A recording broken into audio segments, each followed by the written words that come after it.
वो माँ जिसने जन्म दिया, प्यार दिया, सब कुछ लुटा दिया, उसी दिन उसे घर से निकाल दिया गया। मगर उस माँ का आखिरी फैसला पूरी दुनिया को रोने पर मजबूर कर देगा। दोस्तों, कहानी को अंत तक जरूर देखना, क्योंकि ये कहानी आपको सोचने पर मजबूर कर देगी। दोस्तों, गांव का नाम था रामपुर। सुबह सुबह जब कोहरा छटता था तो दूर खेतों में धूप की पहली किरणें पड़ती और पुराने नीम के पेड़ की छांव लंबी हो जाती। गांव के आखिरी छोर पर एक छोटा सा मिट्टी का घर था। दीवारें पुरानी, छत पर खपरेल, आंगन में तुलसी का चौड़ा और कोने में एक टूटा फूटा मिट्टी का घड़ा। इसी घर में कभी बच्चों की किलकारियां गूंजती थीं। इसी आंगन में एक माँ ने अपने 3 बच्चों को गोद में उठाकर चलना सिखाया था। सबसे छोटे बेटे को तो खुद उठाकर खेतों में ले जाती थी ताकि वो धूप में खेल सके। उस माँ का नाम था गंगा देवी। उम्र अब 70 के पार।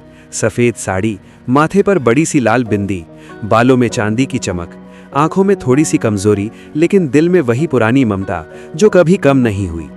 गंगा देवी के पति स्वर्गीय राम स्वरूप एक साधारण किसान थे। 4 बीघा जमीन थी। उसी पर दिन रात खून पसीना बहाकर उन्होंने अपने 2 बेटों, बड़े विजय और छोटे संजय, और एक बेटी राधा को पढ़ाया लिखाया। विजय सबसे बड़ा था, पढ़ने में तेज, शहर गया, इंजीनियर बना, अच्छी नौकरी लगी, शादी हुई, बहू का नाम था नेहा। संजय ने भी शहर में नौकरी पकड़ी, शादी की, बहू का नाम था पूजा। राधा की शादी दूर शहर में हो गई।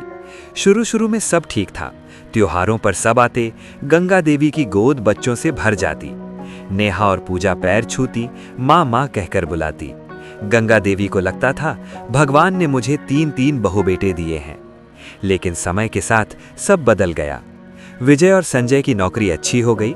दोनों ने शहर में फ्लैट ले लिए। गांव का घर खाली रहने लगा। गंगा देवी अकेली रह गई।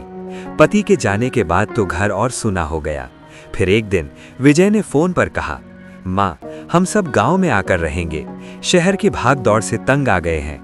गंगा देवी की आंखें खुशी से भर आईं। सोचा बुढ़ापे में बच्चों का सहारा मिलेगा। घर फिर से रौनकदार हो गया। विजय, नेहा, संजय, पूजा और उनके बच्चे सब आ गए। लेकिन ये रौनक ज्यादा दिन नहीं टिकी। नेहा और पूजा को गंगा देवी की पुरानी आदतें खटकने लगी। सुबह 4 बजे उठना, लंबी पूजा, मिट्टी के बर्तनों में खाना, गांव की सादगी। उन्हें चाहिए था मॉडर्न किचन, एसी, बड़े टीवी, नई लाइफस्टाइल। शुरू में छोटी छोटी बातें, माँ जी नमक ज्यादा हो गया, माँ जी ये पुराना बर्तन क्यों। फिर ताने, माँ जी अब आपसे काम ठीक से नहीं होता। गंगा देवी चुप रहती, सोचती बहुएं नई हैं, समय के साथ समझ जाएंगी। लेकिन ताने बढ़ते गए। विजय और संजय देखते रहे लेकिन बोले कुछ नहीं। उनकी चुप्पी ही सहमति बन गई। एक दिन रात के खाने पर नेहा ने थाली पटक दी, माँ जी आप अब बहुत बूढ़ी हो गई हैं, हर काम में दखल देती हैं। पूजा ने साथ दिया, हमें अपना स्पेस चाहिए। विजय और संजय चुप। अगले दिन सुबह गंगा देवी को बाहर वाले छोटे कमरे में शिफ्ट कर दिया गया। वो कमरा जो पहले गोदाम था, न ठीक से रोशनी न हवा। कुछ महीने बाद विजय ने कहा, माँ, गांव के पास एक बहुत अच्छा वृद्धाश्रम है, वहां आपको अच्छे से देखभाल मिलेगी, डॉक्टर भी रहते हैं। गंगा देवी की आंखें भर आईं। बेटा, ये मेरा घर है, मैंने इसे अपने हाथों से बनाया है। नेहा ने तुरंत कहा, अब ये हमारा घर है, आपको समझना होगा। गंगा देवी चुप रहीं। शाम को अपनी पुरानी साड़ियां, पति की फोटो, थोड़ा सा पैसा और एक छोटी पोटली लेकर घर से निकल पड़ी। दरवाजे पर रुककर एक बार पीछे मुड़ी। वही आंगन जहां उन्होंने बच्चों को खिलाया था, वही चौखट जहां हर सुबह दिया जलाती थीं। विजय और संजय बाहर नहीं आए।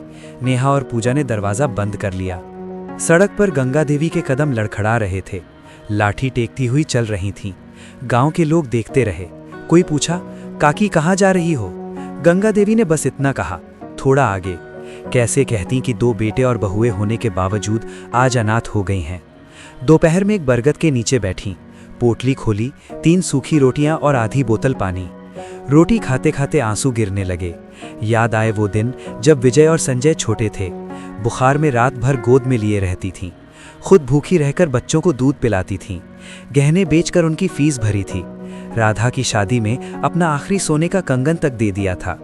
शाम ढलते ढलते वृद्धाश्रम पहुंच गई। नाम था सुखधाम वृद्धाश्रम। पुराना भवन, सामने बड़ा नीम का पेड़, अंदर कई बुजुर्ग। कोई चुपचाप खिड़की से बाहर देखता, कोई राम राम जपता। गंगा देवी को एक कोने में बिस्तर मिला। रात भर नींद नहीं आई, घर की याद सताती रही। दिन बीतते गए, आश्रम की दिनचर्या एक जैसी। सुबह प्रार्थना, दोपहर का खाना, शाम को थोड़ी बातें। गंगा देवी ज्यादातर चुप रहती, लेकिन धीरे धीरे दूसरों से बात करने लगी। एक दिन एक बुजुर्ग दादी सरला ने पास बैठकर पूछा, तुम्हें भी बच्चों ने छोड़ा? गंगा देवी ने सिर हिलाया। सरला बोली, यहाँ सबकी कहानी एक जैसी है। कोई बेटा छोड़ गया, कोई बहू ने निकाल दिया। एक दिन आश्रम में एक एनजीओ की युवती आई। नाम था अनन्या। वो बुजुर्गों की समस्याओं पर काम करती थी। गंगा देवी ने पहली बार किसी के सामने अपना पूरा दर्द खोला। अनन्या चुपचाप सुनती रही। जाते जाते बोली, माँ जी, आपकी कहानी अगर बाहर जाए तो बहुत से घर बच सकते हैं। गंगा देवी ने पहले मना किया, लेकिन रात भर सोचती रही। सोचा, अगर मेरा दर्द किसी और माँ को इस दर्द से बचा ले तो मेरी जिंदगी सफल हो जाएगी। अनन्या ने उनकी अनुमति से एक लंबा वीडियो बनाया।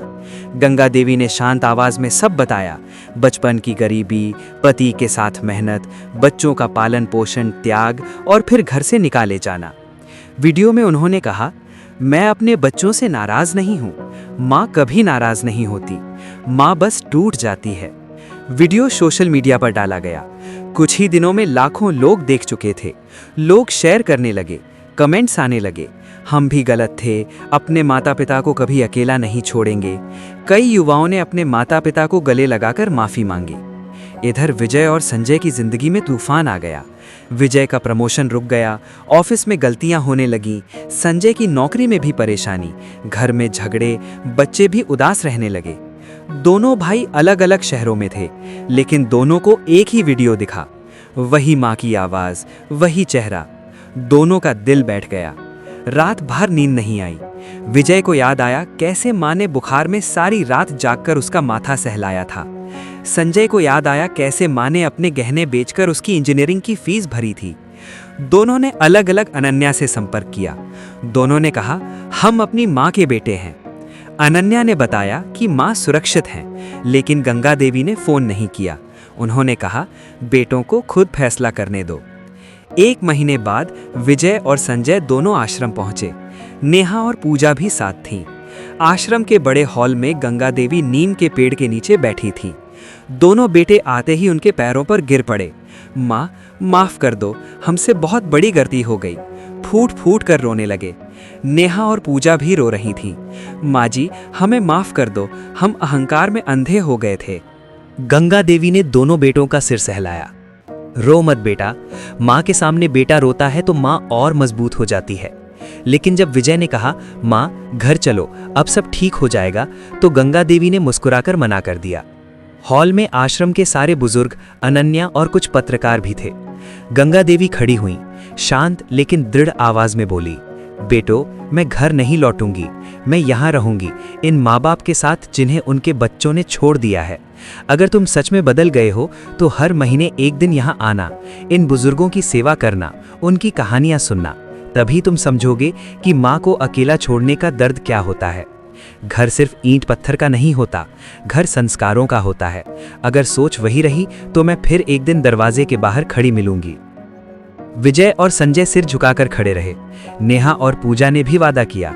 उस दिन के बाद दोनों परिवार हर महीने आश्रम आने लगे, सेवा करने लगे।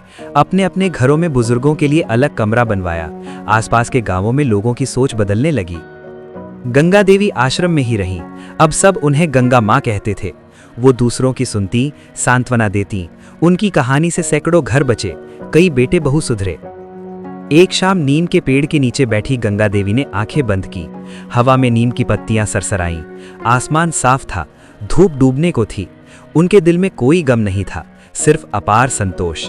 जिस माँ को 2 बेटों और बहुओं ने घर से निकाल दिया था, उसी माँ ने अपने त्याग और क्षमा से अनगिनत घरों को टूटने से बचा लिया था।